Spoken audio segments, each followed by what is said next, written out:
აი რო გითხარით ახლა ზარბაზანი დააყენეს აქ გვერდთან მეთქი. საჭირო იყო იმ ზარბაზნის გაუნებელყოფა, იმიტომ რომ სერიოზულ ზიანს ვაყენებდა იქ პარლამენტის შენობაში რო ვიყავით გამაგრებული.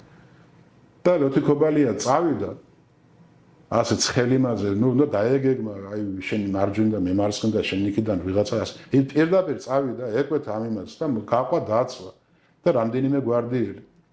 მე ვუთხარი არ წახვიდე, თორე შეიძლება უკიდან გესროლო. ჯერ არ წახ მეც უნდა გავსულიყო, მაგრამ ვიფიქრე რომ გავალ და მე რუსთავის მე ზევიდა რომ გიყოლეს იმან არ იცის შენ ვინახარ, შეიძლება გესროლონ და მოკლე იქიდან გესრიან, აქედან გესრიან. და ჯვარედინ ცეცხლში ხარ, ხო? ხარ გაჩერდი არ წახვიდე დავირბინე მეორე, მესამე, მეოთხე ყვირი ვარ არ ისროლოთ იმ ზარბაზნის გასანეიტრალებლად უნდა გავიდეთ ჯგუფი. ამასობაში არ დამეგოდნენ და გავიდნენ მაინც.